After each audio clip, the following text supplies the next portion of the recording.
In what way does your media product use, develop or challenge forms and conventions of real media products? We began creating our media product through researching existing films under the psychological thriller genre. By picking up key conventions of the genre within the trailers, reviews and film posters I viewed, it allowed me to easily interpret the conventions into my own product. The psychological thriller in particular that inspired certain scenes from my film product was Shrooms. Similarities are seen through the unclear storyline as to whom the murderer is, by therefore using this element of suspension and uncertainty that we were able to attract our audience. We adapted this same technique into our film. We challenged the conventions of stereotypical psychological thrillers by using a play/record button effect on our film, which continued to be used throughout the black and white flashbacks, questioning what was actually reality and what were flashbacks. This could be seen as confusing to certain audiences, so may not appeal to everyone. However, we saw in our group that we thought it was an effective convention to have used amongst our film. By analysing conventions of existing psychological thrillers, allowed us to alter techniques we thought to be effectively used within the films themselves, as well as allowing us to realise which techniques would and wouldn't be suitable for our film. How effective is the combination of your main product and auxiliary text? I think that the combination of my auxiliary text created the basis for me to create a more effective main product.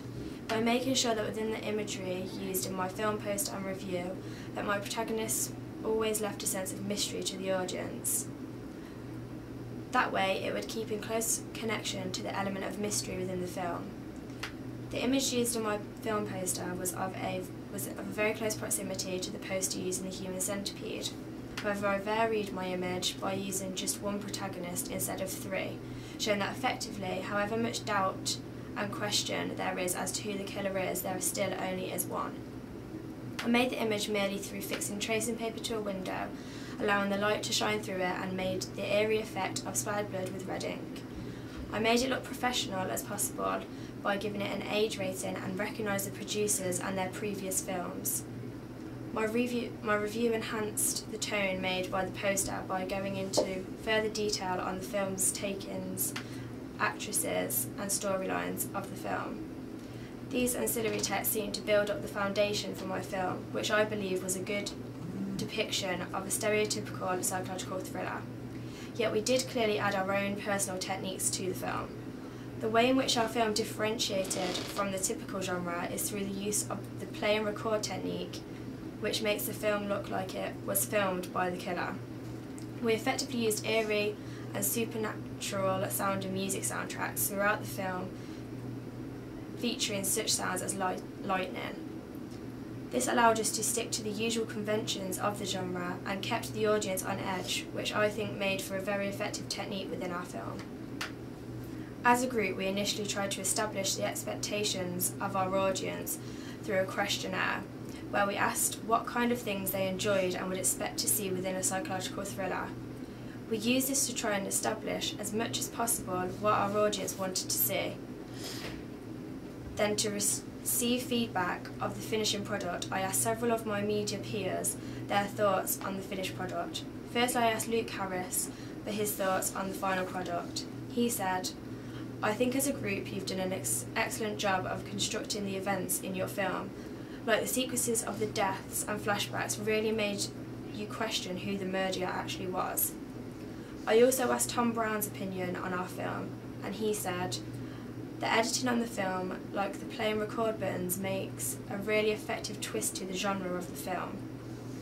The positive feedback reassured me that we had effectively interpreted the feedback from our questionnaire. However, from the feedback I also saw that there were areas we could have improved upon within our film. How do you use your new media technologies in the construction and research, planning and evaluation stages? I found that the use of the media technology in comparison to my AS project was massively different. It was really interesting to be able to film first-hand parts of my own film, as I have never had the opportunity to do this before, and was a learning experience for me which eventually turned out to be a success. I got the chance to use Final Cut to construct my film, which was a new form of technology for me, so it was a bit of a challenge to get used to. However, I think the outcome from using Final Cut made the final product a lot more accessible and successful due to the editing we were able to accomplish through Final Cut. We were also able to make our film better by firstly making a draft film, which we then showed to our teachers and peers to allow them to help us to see where our strengths and weaknesses laid within the filming process. Their criticism really helped us to develop our film both editing-wise, shooting-wise, and with the key storylines. Research and planning for Anonymous gave me a wider knowledge of psychological thrillers as a genre. Through looking at numerous film posters, trailers and reviews individually, we were able to group together and review which conventions and techniques within the genre we wanted to apply to our film. Through being so involved in the creation of this product, it allowed me to witness firsthand the difficulties involved in the media industry, and at the same time see how beneficial it is for me to have the knowledge of the industry. These insights helped me to develop on the question of whether this would be something I would be interested in doing in the future.